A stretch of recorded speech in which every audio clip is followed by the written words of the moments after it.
Tukiendelea mtazamaji, ni kwamba ilikuwa furaha isiyo na kifani katika kijijini Kirogo, eneo la Mwea, kaunti ya Kirinyaga, baada ya wakazi wa eneo hilo kujumuika kumkaribisha nyumbani mwanamke aliyeachiliwa baada ya kudumu miaka 27 gerezani. Na Beatrice Wanjiru aliyefungwa akiwa na miaka 33 na ambaye sasa na miaka 60, akisema ni furaha kubwa kuonana tena na wanawe baada ya kuachiliwa licha ya kufungwa maisha kwa mauaji. Kama Umwangi anaarifu zaidi. Kwa nyimbo na densi, kijiji cha Kirogo eneo la Mwea, kaunti ya Kirinyaga, kilikusanyika pamoja kumkaribisha tena nyumbani Beatrice Wanjiru, ambaye Ijumaa aliachiliwa na gereza la Meru baada ya miaka 27 hukumuni.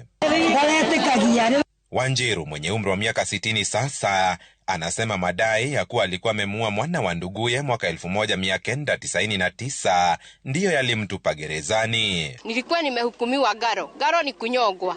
Na Mungu nikamulilia akaniweza kunisaidia, nikatoka mahali pale. Nikalepewa kifungo ya life. Life nayo sikuwa na tumaini lolote. Lakini for a sudden Mungu aliweza kukuja, nikatuma review kotini na bai kanipungusia kifungo.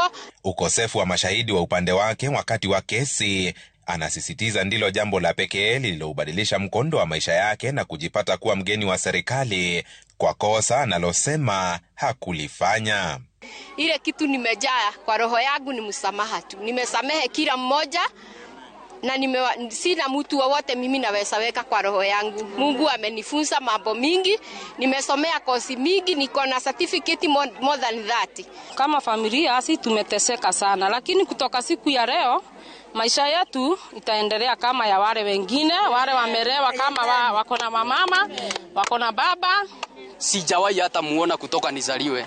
Sasa wakati tumemsikia ati anarudi, tumesikia furaha zaidi.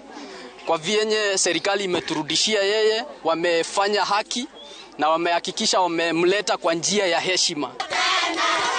Kwa sasa Beatrice anasema kuondoka gerezani ni mwanzo mpya maishani, na ukurasa huu atautumia kujiboresha mwenyewe na zaidi kuwajua wanae 4 aliofungwa wakiwa wachanga. Nashukuru kwa wote ambaye amesawa initembelea huko gerezani, hata wale hawakuwa wanapata nafasi. Mimi ningeomba tu kitu moja, mimi sina makao. Kama Umwangi, runinga ya Citizen.